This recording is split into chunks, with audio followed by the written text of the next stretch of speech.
Aquele programa dos anos 70 não era só nostalgia. Era uma garota de 14 anos mentindo para conseguir um papel, um porão construído de propósito de forma errada e um carro que custava mais do que os atores. Ninguém fumava nada de verdade naqueles círculos. Um dos sotaques era completamente falso e o final verdadeiro. A Fox escondeu para algo mais seguro. Aqui estão 20 fatos estranhos sobre aquele programa dos anos 70. E The Bonus. Uma cena deletada tão inapropriada que a emissora a trancou e fingiu que nunca existiu. Vamos dar uma volta pela rua. Isso vai dar ruim. Mila Kunis mentiu sobre a idade para conseguir o papel. Isso tem personalidade. Jackie Burkhart precisava ser adolescente, mas os diretores de elenco queriam alguém com 18 anos ou mais para evitar restrições trabalhistas para menores e cronogramas de filmagem complicados. Maunis apareceu na audição com 14 anos, mal aparentando idade para dirigir. Quando perguntaram a idade dela, ela disse algo tecnicamente verdade, mas deliberadamente enganoso.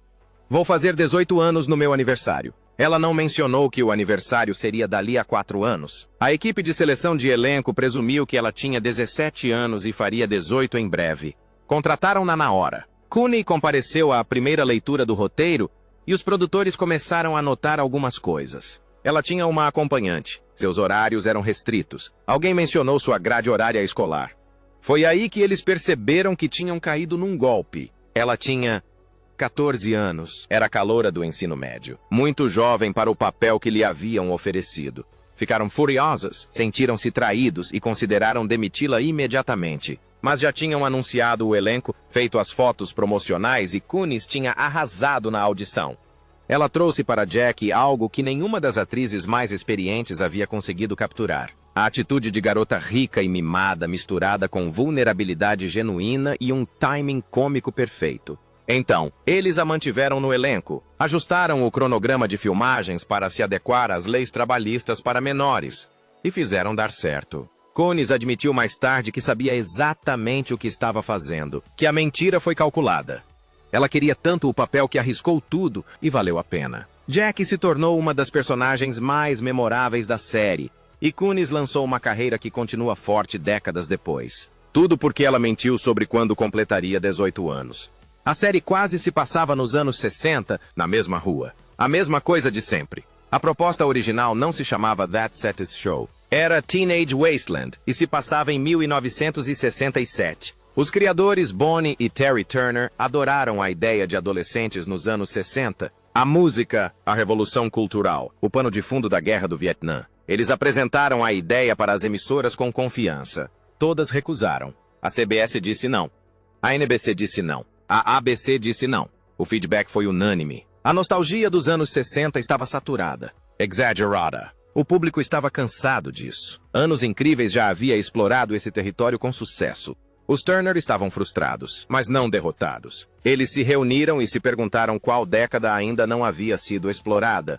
Os anos 70. Um passado suficientemente distante para despertar nostalgia, mas não tão distante a ponto de parecer antiquado. Disco, calças boca de sino, painéis de madeira, o fim da Guerra do Vietnã, Watergate. Um momento cultural fascinante que ninguém havia realmente capturado em uma sitcom. Eles reescreveram a proposta, mudaram o cenário para 1976 e renomearam a série para That 70's Show. De repente, as emissoras se interessaram. A Fox aprovou a série quase imediatamente. A mesma premissa que fracassou como uma série dos anos 60 fez sucesso como uma série dos anos 70 por causa do timing. O público que cresceu nos anos 70 agora estava na faixa dos 30 e 40 anos. Tinha renda disponível, nostalgia da juventude. E ninguém ainda tinha apresentado a eles sua versão de Anos Incríveis. Uma década fez toda a diferença entre a rejeição e o sucesso. Os Turner disseram mais tarde que, se tivessem insistido nos anos 60, a série nunca teria existido. Às vezes, o sucesso se resume a encontrar o momento certo. As cenas em círculo não utilizavam efeitos especiais. O elemento visual mais icônico de That 70's Show era o círculo. A câmera girava pelo porão, enquanto os personagens passavam algo entre si e conversavam com olhares vidrados e diálogos sem sentido.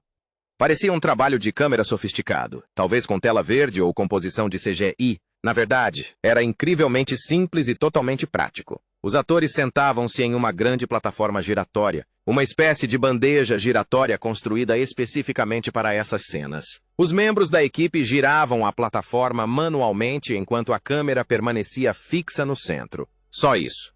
Sem computadores, sem mágica de pós-produção, apenas uma plataforma giratória, uma lente olho de peixe para distorcer levemente a imagem e iluminação colorida para criar atmosfera.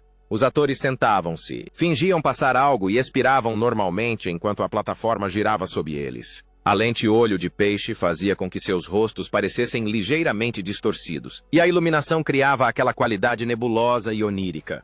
A produção dedicou mais tempo a aperfeiçoar a iluminação do que a qualquer outra coisa. Testaram dezenas de combinações de cores antes de se decidirem pelos tons âmbar quentes que se tornaram a marca registrada. A simplicidade foi genial. Parecia psicodélico e caro, mas custou quase nada depois que a plataforma foi construída. E funcionou tão bem que o público acreditou piamente que os personagens estavam fumando maconha, mesmo sem nada ali.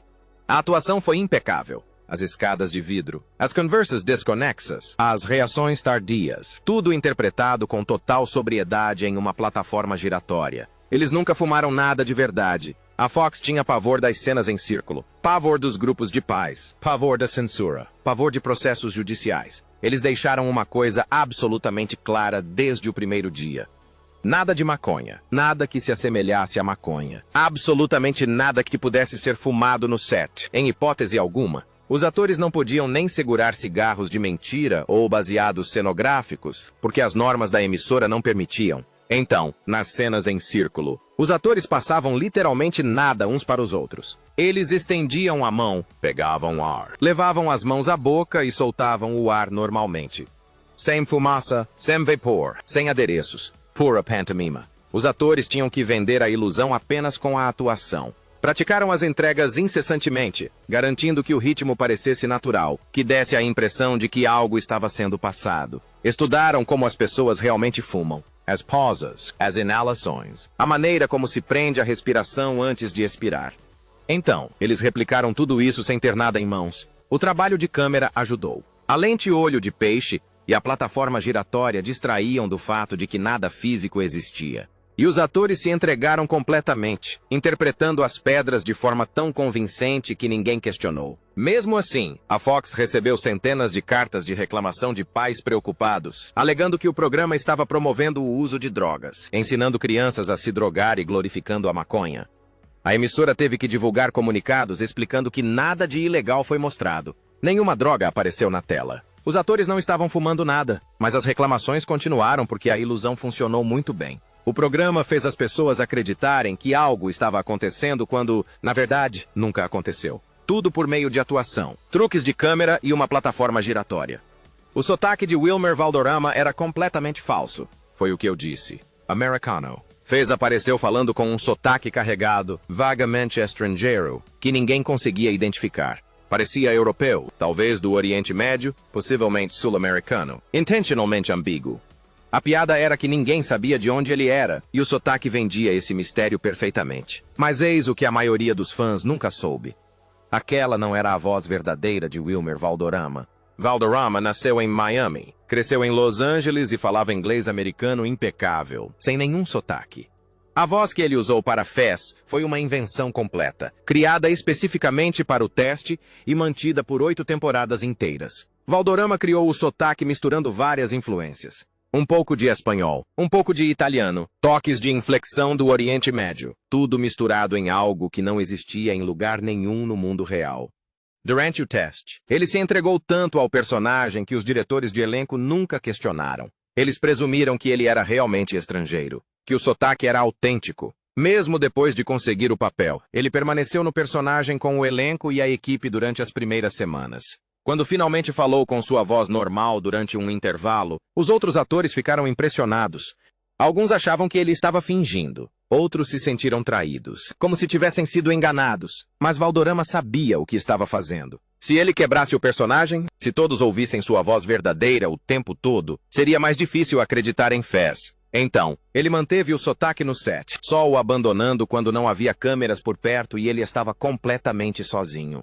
Esse nível de comprometimento é raro e valeu a pena. Fez se tornou um dos personagens mais queridos da série, e ninguém jamais questionou a autenticidade daquele sotaque. O porão foi construído. Errado de propósito. Amigos se oferecendo para ajudar uns aos outros, sabe? A gente sempre tem que se lembrar desse momento. Os designers de produção mostraram ao chefe de equipe as plantas do porão para arquitetos e empreiteiros de verdade. Todos eles apontaram problemas. O teto era muito baixo para um porão real.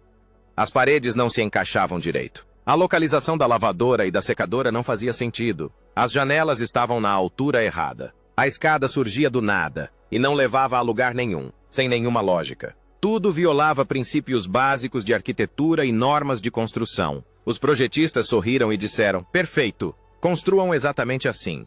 Porque eles não estavam construindo um porão de verdade. Estavam construindo uma fantasia adolescente. O porão precisava parecer um mundo à parte, um lugar que existisse fora das regras normais. Se parecesse com um porão funcional de verdade, pareceria comum, esquecível. Apenas mais um cenário. Ao torná-lo deliberadamente errado, ligeiramente fora do comum de maneiras que a maioria dos espectadores não conseguiria identificar conscientemente, eles criaram algo que parecia mágico. O teto baixo dava uma sensação de aconchego, como um clube. Os ângulos inusitados das paredes criavam interesse visual. A planta ilógica não importava, porque, emotionalmente, tudo parecia certo. Adolescentes não se importam se o porão faz sentido arquitetonicamente. Eles se importam se o lugar parece deles. O Vista Cruiser na entrada da garagem estava posicionado de forma que pudesse ser visto pela janela do porão, mesmo que isso não fizesse nenhum sentido geográfico. A área da lavanderia era visível em todas as cenas, embora em um porão real ela fosse separada por uma divisória. A funcionalidade veio depois da diversão. E o cenário se tornou um dos espaços mais icônicos da história da televisão. Não por ser realista, mas justamente por não ser. O que era errado o tornava perfeito. O Red é um idiota. Os insultos foram atenuados no roteiro. Kurt Smith leu o roteiro original do episódio piloto e teve algumas preocupações. Red Foreman, o pai do Ron, veterano da Guerra da Coreia, foi escrito como genuinamente cruel, não engraçado. Rígido, na verdade malvado. Ele chamava Eric de coisas que iam além de idiota, ameaçava usar violência de maneiras específicas e perturbadoras, e dizia coisas para Kit que beiravam o abuso. Smith entendia que o personagem deveria ser durão, mas a versão original ultrapassava os limites. Ele conversou com os criadores sobre como suavizá-lo, tornando Red áspero, mas, no fundo, amoroso. Eles concordaram, mas aí o Departamento de Padrões e Práticas da Fox entrou em ação. Os sensores da emissora analisaram os roteiros com canetas vermelhas. Literalmente, sinalizaram linguagem imprópria, ameaças, qualquer coisa que pudesse gerar reclamações. O bordão original do Red não era chute na bunda. Era muito mais gráfico, muito mais violento. O sensor disse, de jeito nenhum, intenso demais para o horário nobre. Então, os roteiristas se apressaram para encontrar alternativas que transmitissem a mesma energia sem violência explícita. Pé na bunda tornou-se o meio termo. Ainda ameaçador, mas caricato o suficiente para passar pelos padrões. Smith fez a versão mais leve funcionar através da pura intimidação. A maneira como ele falava, o olhar penetrante, a capacidade de fazer idiota soar como o pior insulto imaginável. Ele criou um personagem que parecia perigoso sem realmente ser. Red se tornou o pai que todos citavam, que todos amavam, que todos meio que temiam. E isso aconteceu porque a emissora os obrigou a suavizar o roteiro original. Às vezes, a censura melhora as coisas ao estimular a criatividade. Tuir Grace queria sair após a 7ª temporada. Eric Foreman era o protagonista, o centro daquela série dos anos 70, o personagem em torno do qual tudo girava. Mas na 7ª temporada, Tuir Grace já estava de saco cheio. Ele estava na série desde 1998 e passou toda a sua juventude interpretando um adolescente num porão. Sua carreira no cinema estava decolando com Traffic e 11 Homens e um Segredo, e ele estava em boa companhia. Ele queria ser uma estrela de cinema, não um ator de TV preso em Wisconsin. Grace foi até os produtores e executivos da emissora com um pedido.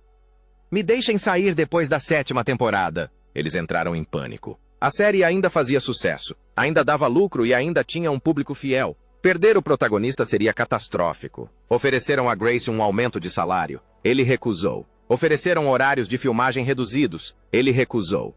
Ofereceram-lhe liberdade criativa. Ele recusou. Grace estava decidido a sair e já tinha tomado a sua decisão. Então, negociaram a sua saída. Eric iria para a África, para um cargo de professor que exigia um compromisso de 1 ano. Iriam retirá-lo da série, mas deixariam a porta aberta para um possível regresso. A temporada final tentou sobreviver sem Eric Forman e teve muitas dificuldades. O elenco não conseguia sustentar a série sem seu protagonista. O novo personagem, Randy, foi introduzido para preencher o vazio e os fãs o detestaram. A química entre eles era inexistente, a dinâmica estava quebrada. Grace retornou para o episódio final, mas o estrago já estava feito. A última temporada da série é a mais fraca, porque o astro queria sair e ninguém conseguiu impedi-lo. Às vezes, o sucesso não é suficiente para impedir que as pessoas busquem sonhos maiores. A Fox quase cancelou a série após a primeira temporada. Então, qual é a história do Vista Cruiser? A série That 70's Show estreou em agosto de 1998 com índices de audiência medianos. Não era terrível, mas também não tinha nada de especial. Os executivos da Fox analisaram os números e perceberam um problema. A série não estava fazendo sucesso, não estava conquistando um grande público e não estava gerando repercussão. Ao longo da primeira temporada, a audiência se manteve estável. Era razoável o suficiente para continuar no ar, mas não o bastante para garantir a renovação. A Fox realizou diversas reuniões para discutir o cancelamento. A série era cara. O elenco estava crescendo e os números não justificavam o investimento. Mas alguém analisou os dados demográficos mais a fundo. Embora a audiência geral fosse mediana, a série fazia sucesso entre o público de 12 a 34 anos. Exatamente a faixa etária que os anunciantes mais desejavam. Os jovens não apenas assistiam, eles eram obcecados. Citavam as falas, incorporavam a série à sua identidade. A Fox percebeu que tinha algo valioso, mesmo que os números totais não fossem enormes. Renovaram a série para a segunda temporada, cientes de que precisava crescer ou seria cancelada. A segunda temporada mudou tudo. O boca a boca fez efeito. Mais pessoas a descobriram. A audiência subiu constantemente e, de repente, aquele programa dos anos 70 se tornou um sucesso absoluto. Na terceira temporada, já era um sucesso garantido, mas por pouco não se tornou um fenômeno passageiro, desaparecendo para sempre. A diferença entre o cancelamento e 8 temporadas foi uma análise mais atenta de quem assistia, e não apenas da quantidade de espectadores. Às vezes, sobreviver significa encontrar o argumento certo, o ângulo certo, o executivo certo que entenda o seu valor. O verdadeiro nome de Fez nunca foi escrito. No episódio piloto, a turma encontra Fez pela primeira vez. Alguém pergunta seu nome, e ele responde algo longo, complicado e completamente ininteligível. Todos concordaram em chamá-lo apenas de Fez, que significa estudante de intercâmbio. Era para ser uma piada passageira em um episódio, mas os roteiristas perceberam que nunca haviam decidido qual seria seu nome verdadeiro. Eles escreveram a cena sem planejamento prévio. Então, eles tinham uma escolha: inventar um nome posteriormente ou transformar o mistério em uma piada recorrente. Eles escolheram a piada. Toda vez que alguém perguntava o nome verdadeiro de Fez ao longo de 8 temporadas, algo o interrompia. Um sino tocava. Alguém começava a falar por cima dele. Um barulho alto abafava sua voz. A piada evoluiu com o tempo, tornando-se mais elaborada e absurda. Na temporada final, ficou claro que os roteiristas jamais a revelariam. Os fãs ficaram obcecados, criaram teorias e tentaram juntar pistas de vários episódios, mas não encontraram nada porque nada existia. Até hoje, nenhum roteiro, nenhuma anotação do roteirista, nenhum documento de bastidores revela o nome verdadeiro de Fez. Wilmer Valderrama foi questionado sobre isso em centenas de entrevistas, e ele também não sabe porque nunca foi escrito. A personagem existiu por 8 anos sem um nome oficial, e esse mistério acidental se tornou um dos elementos mais duradouros da série. Às vezes, as melhores piadas recorrentes são aquelas que surgem por acaso, sem planejamento prévio. O Vista Cruiser custa mais do que a maioria dos atores convidados. O Oldsmobile Vista Cruiser não era um exemplar solitário de um colecionador de carros ou um adereço barato de um ferro velho. Os designers de produção queriam o carro perfeito. O veículo que exalava a liberdade adolescente dos anos 70. Eles passaram semanas procurando, examinando dezenas de Vista Cruisers em diversas condições. A maioria estava enferrujada, danificada ou modificada de maneiras que não funcionavam para a televisão. Finalmente, encontraram uma em bom estado, compraram-na à vista e gastaram uma fortuna restaurando-a à perfeição. Pintura nova, motor revisado, restauração do interior, tudo. O custo total excedeu o que a série pagava à maioria dos atores convidados recorrentes por arcos de temporada inteiros. Os executivos da emissora viram a fatura e ficaram furiosos. Exigiram explicações sobre o porquê de um carro custar tanto. Os produtores argumentaram que o Vista Cruiser era essencialmente um personagem principal, aparecendo em quase todos os episódios e sendo crucial para a identidade da série. O teto de vidro característico, os painéis de madeira, o tamanho imponente. O carro era icônico e precisava ser perfeito. Durante 8 temporadas, a produção cuidou daquele carro como se fosse uma carga preciosa. Manutenção regular, retox, proteção contra as intempéries. Quando as filmagens terminaram, o Vista Cruiser foi vendido em leilão por um valor significativamente maior do que o custo da restauração. Um fã comprou o carro e o usou para ir às convenções do programa. O carro sobreviveu ao programa e se tornou um ícone da história da televisão. Tudo porque a produção decidiu que valia mais a pena investir em um carro cenográfico do que em atores de verdade. Leo foi escrito para Tommy Chong. Tommy Chong não foi escalado para um personagem já existente. O personagem foi criado para ele. Quando Chong ficou disponível na segunda temporada, os roteiristas viram uma oportunidade imperdível. Ali estava uma das metades da dupla de comédia de maconheiros mais famosa da história, Cheech and Chong, um ícone que definiu o humor da maconha para uma geração. E ele estava interessado em fazer televisão. Não o testaram para um papel genérico. Sentaram-se com ele e construíram o personagem de Leo Chin-kak, com base exatamente em quem Tommy Chong era na vida real. Apenas com algumas pequenos exageros, Leo foi escrito como um sujeito confuso, de bom coração e meio desiludido. Dono de um estúdio fotográfico que dava conselhos terríveis, mas que, de alguma forma, acabava descobrindo a sabedoria.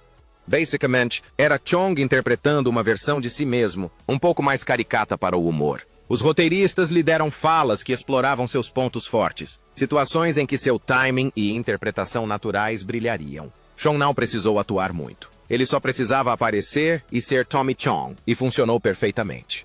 Suas cenas se tornaram clássicos instantâneos, memoráveis e adoradas. O personagem era tão popular que Leo se tornou uma presença recorrente ao longo da série, aparecendo sempre que os roteiristas precisavam de alguém para representar o ápice da rebeldia adolescente, o cara que nunca deixou os anos 70 para trás. Chong disse mais tarde que foi o trabalho mais fácil que já teve, porque na verdade não estava interpretando ninguém. Ele simplesmente existia sendo ele mesmo enquanto as câmeras filmavam. E o público adorou porque não havia artifício, nenhuma atuação. Era genuíno. E a autenticidade é sempre engraçada quando a pessoa é naturalmente divertida. A série era gravada diante de uma plateia ao vivo que detestava as cenas em círculo. Todos os episódios de That 70's Show foram gravados com uma plateia ao vivo no estúdio. As risadas que você ouve na maioria das cenas são reações genuínas de 300 pessoas assistindo a ação se desenrolar. Mas as cenas em círculo criaram um problema peculiar.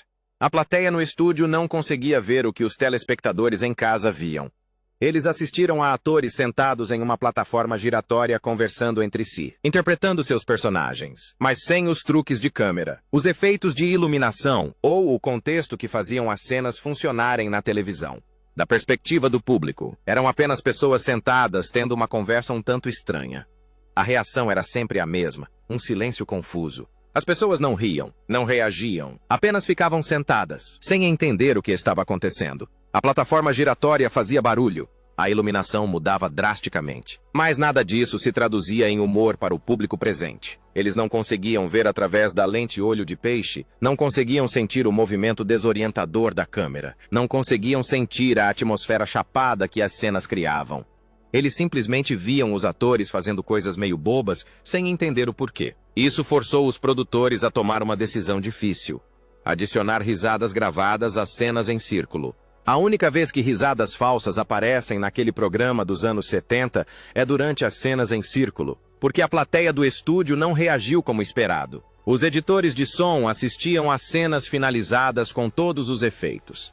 Decida onde as risadas devem ser inseridas e adicione-as artificialmente. Parecia desonesto, mas necessário. Sem a trilha de risadas, as cenas em círculo seriam exibidas em silêncio absoluto, interrompendo o ritmo da comédia. Às vezes, o que funciona na câmera não funciona pessoalmente, e você precisa preencher essa lacuna com a tecnologia. Ashton Kutcher quase desistiu por causa de Punk'd. Quando Punk'd estreou na MTV em 2003, tornou-se um fenômeno instantâneo. Ashton Kutcher passou de ator de sitcom a ícone cultural da noite para o dia. Ele produzia, apresentava e criava o programa que definiu a cultura das pegadinhas do início dos anos 2000. Todo mundo assistia. Todo mundo citava as falas. Todo mundo tinha pavor de ser vítima de uma pegadinha. E Kutcher estava no centro de tudo, de repente mais famoso por pregar peças em celebridades do que por interpretar Kelso. Ele foi até os produtores de That 70's Show com uma proposta. Deixem-me focar em Punk'd. Reduzam meu papel ou me deixem sair de vez. O momento era péssimo. That 70's Show estava no meio de temporadas de sucesso. Kelso era um personagem crucial, e perder Kutcher prejudicaria o elenco. Mas Kutcher tinha poder de barganha. Ele agora era a maior estrela da série. Tinha oportunidades por todos os lados. Podia sair se quisesse. A Fox entrou em pânico e iniciou negociações. Ofereceram-lhe um salário significativamente maior por episódio. Ofereceram-lhe horários de filmagem reduzidos para que pudesse gravar as duas séries simultaneamente. Deram-lhe liberdade criativa para desenvolver as histórias de Kelso. Basicamente, eles fizeram de tudo para mantê-lo. Kutcher ficou, mas seu comprometimento era visivelmente dividido. Em alguns episódios, ele mal apareceu, sendo retirado da trama com desculpas esfarrapadas sobre Kelso estar em outro lugar. Sua energia no set mudou, distraído por seus outros projetos. O elenco percebeu e não ficou nada feliz, mas ninguém podia culpá-lo por buscar o sucesso. Punk'd tornou Kutcher um nome conhecido por todos, de uma forma que The 70's Show jamais conseguiu. Ele honrou seu contrato, mas seu coração estava em outro lugar. E a série sofreu com isso, mesmo enquanto fingiam que estava tudo bem. O spin-off fracassado. That 80's Show interrompeu os planos futuros. Os executivos da Fox observaram o sucesso de That 70's Show e viram uma oportunidade de franquia. Por que parar nos anos 70? Eles poderiam abordar todas as décadas. Criar um universo nostálgico que abrangesse gerações. That 80's Show foi aprovada rapidamente, desenvolvida com grandes expectativas e posicionada como o próximo capítulo da comédia baseada em décadas.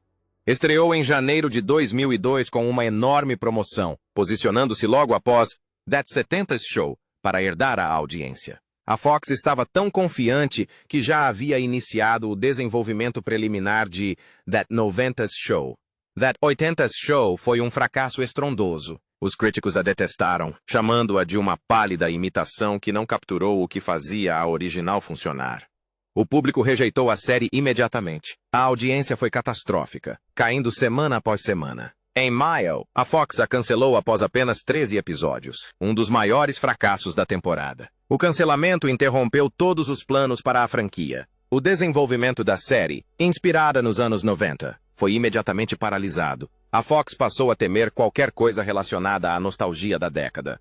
O fracasso ensinou uma lição importante. A série dos anos 70 funcionou graças à alquimia específica do elenco, do roteiro e do timing. Não dava para simplesmente copiar a fórmula para outra década e esperar sucesso. Os anos 80 não tinham o mesmo fator de nostalgia. O elenco não tinha química nenhuma e o roteiro parecia forçado. A Fox presumiu que o conceito era infalível, quando na verdade era a execução que importava. A franquia morreu com o fim da série dos anos 80. E décadas se passaram antes que a Netflix conseguisse reviver o conceito com That 90's Show em 2023, aprendendo com os erros da Fox. O envolvimento de Laura Prepon e Danny Masterson com a cientologia causou tensão nos bastidores. Laura Prepon e Danny Masterson estavam profundamente envolvidos com a cientologia durante a exibição da série. Eles haviam sido recrutados jovens, eram membros comprometidos e, como muitos cientologistas, acreditavam em compartilhar sua fé. No set de filmagem, eles falavam sobre os princípios da cientologia, convidavam membros do elenco para eventos e se ofereciam para apresentar a organização a outras pessoas. Alguns atores se mostravam educadamente desinteressados, outros se sentiam desconfortáveis, pressionados e tentavam evitar conversas sobre o assunto.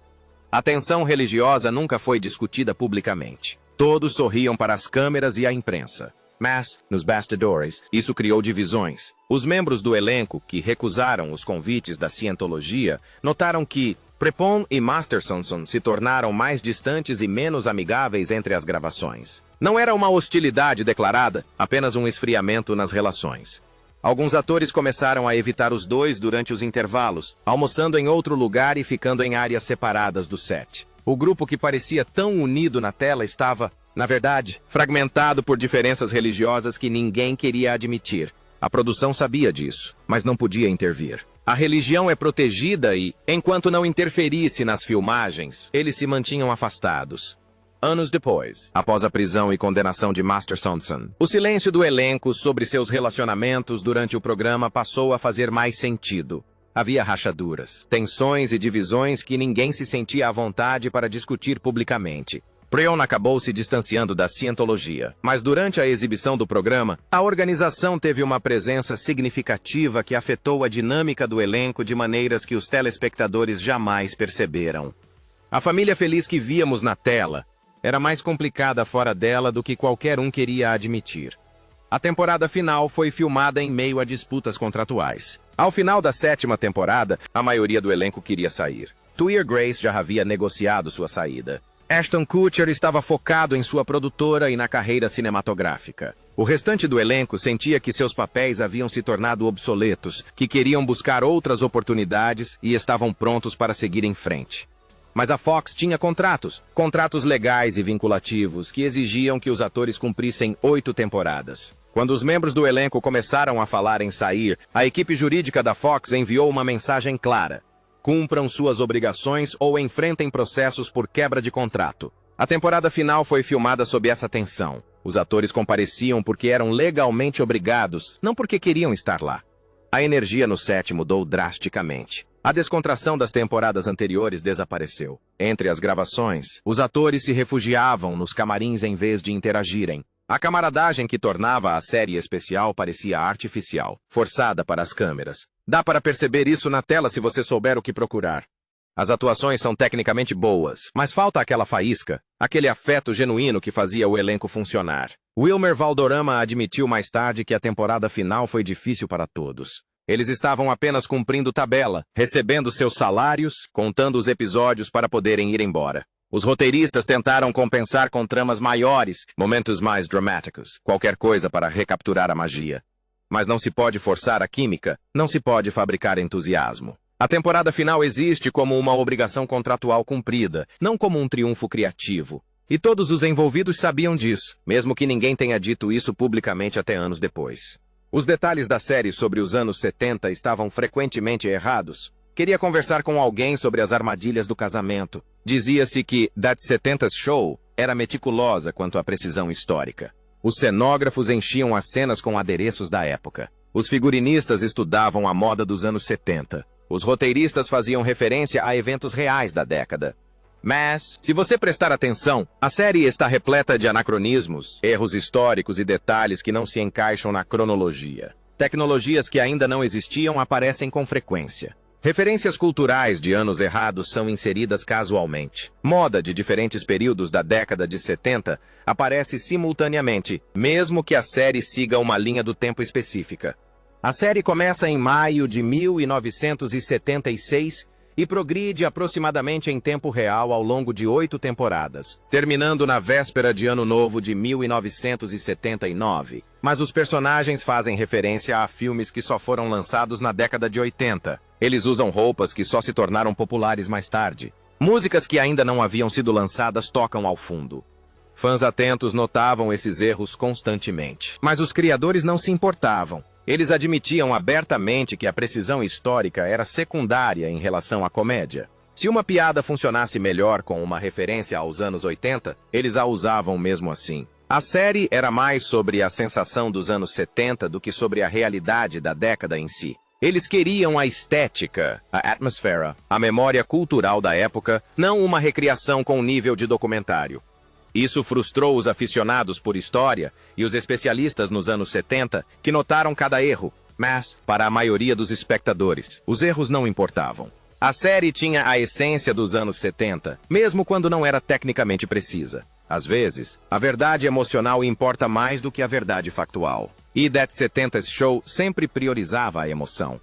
Mila e Ashton começaram a namorar anos depois do fim da série. O romance entre Kelso e Jack na tela foi um dos relacionamentos centrais da série. A química entre Ashton Kutcher e Mila Kunis era inegável, o timing perfeito e as brincadeiras naturais. Os fãs presumiram que eles deviam estar namorando na vida real, que a conexão era real demais para ser atuação. Os tabloides especulavam constantemente sobre um relacionamento secreto, mas durante toda a exibição da série, Kutcher e Kunis nunca estiveram juntos. Kutcher namorou outras atrizes, eventualmente se casando com Demi Moore. Kunis tinha seus próprios relacionamentos e mantinha sua vida pessoal privada. O primeiro beijo deles aconteceu durante as gravações de That 70's Show, quando Kunis tinha 14 anos e Kutcher 19. Foi um beijo constrangedor, cuidadosamente coreografado para respeitar a idade dela. Nada romântico. Eles se tornaram amigos, colegas de trabalho e nada mais. A série terminou em 2006 e eles seguiram caminhos diferentes. O casamento de Kutcher com Moore chegou ao fim. Kunis se concentrou em sua carreira cinematográfica. Eles mantiveram contato casual, se encontravam em eventos da indústria e permaneceram amigos. Então, em 2012, mais de uma década depois de se conhecerem, algo mudou. Eles se reconectaram, começaram a passar tempo juntos e perceberam que a química entre eles não era apenas atuação. Eles começaram a namorar, se apaixonaram de verdade e se casaram em 2015. Os fãs ficaram enlouquecidos quando a notícia foi divulgada. Kelso e Jack acabaram juntos na vida real apenas 15 anos depois do que todos esperavam. O relacionamento deles prova que, às vezes, o timing é tudo. A conexão sempre esteve lá, mas eles precisaram amadurecer, viver vidas separadas e encontrar o caminho de volta um para o outro. A série quase teve um final completamente diferente. O episódio final de That Sets, que foi ao ar, foi nostálgico, doce e tranquilo. A turma faz a contagem regressiva para a meia-noite na véspera de Ano Novo de 1979. Entrando juntos no That Eights, Eric retorna da África. Se reúne com o grupo e todos refletem sobre suas amizades. É um final caloroso, satisfatório e que amarra todas as pontas soltas, mas não era isso que os roteiristas haviam planejado originalmente. A primeira versão do final era muito mais sombria, mais realista sobre o que realmente acontece com os jovens de Point Place, Wisconsin. Nem todos continuam amigos, nem todos têm sucesso. Alguns ficam estagnados. O roteiro original mostrava o grupo se distanciando, reconhecendo que as amizades do ensino médio nem sempre sobrevivem na vida real. Hyde foi concebido para acabar trabalhando permanentemente na loja de discos. Seus sonhos de deixar Point Place morreram. O status imigratório de Fid se tornou um problema, sugerindo que ele poderia ser deportado. Kelso já havia partido para Chicago como policial e mal mantinha contato. O tom era agridoce na melhor das hipóteses, melancólico na pior. Era honesto sobre como os laços adolescentes se rompem sob o peso da vida adulta, da geografia e de caminhos divergentes. Os executivos da emissora leram o roteiro e disseram, de jeito nenhum, deprimente demais, realista demais. Não é o que o público quer de uma sitcom nostálgica. Eles exigiram uma reescrita, algo esperançoso que celebrasse as amizades em vez de lamentar o fim delas. Os roteiristas resistiram, argumentando que a versão deles era mais verdadeira, mais significativa. Mas a Fox teve a palavra final. Eles reescreveram o final para ser mais feliz, mais convencional, menos doloroso. O roteiro original existe em algum lugar arquivado, mas os telespectadores nunca o viram. Às vezes, a verdade é sacrificada em prol da sensação que as pessoas querem levar consigo ao final da temporada. Curiosidade: a cena inicial deletada que a Fox se recusou a exibir. Todos os episódios de That 70's Show começavam com uma abertura a frio, uma cena curta antes dos créditos. A maioria era engraçada, inofensiva e estabelecia o tema do episódio. Mas uma dessas aberturas a frio nunca foi ao ar, tendo sido cortada antes mesmo do episódio terminar, após a pós-produção. Na quarta temporada, os roteiristas criaram uma abertura em que o grupo discute o que fariam em uma guerra nuclear. Começou engraçada, com conversas típicas de porão, mas foi ficando progressivamente mais sombria. Hyde falou sobre bunkers do governo. Fez uma piada sobre radiação. Então Eric fez um comentário sobre Hiroshima que passou dos limites. A piada não era explicitamente ofensiva, mas foi de mau gosto, fazendo referência a vítimas nucleares de uma forma que buscava o riso. Quando os produtores viram a versão editada, imediatamente a denunciaram. Era demais, muito sombria, inadequada para uma sitcom sobre adolescentes. Eles debateram a possibilidade de editá-la, suavizar a piada final, mas decidiram que toda a sequência estava comprometida. Cortaram-na completamente. Filmaram uma nova versão, sem cortes e com uma abordagem mais leve, sobre algo inofensivo, e descartaram a original.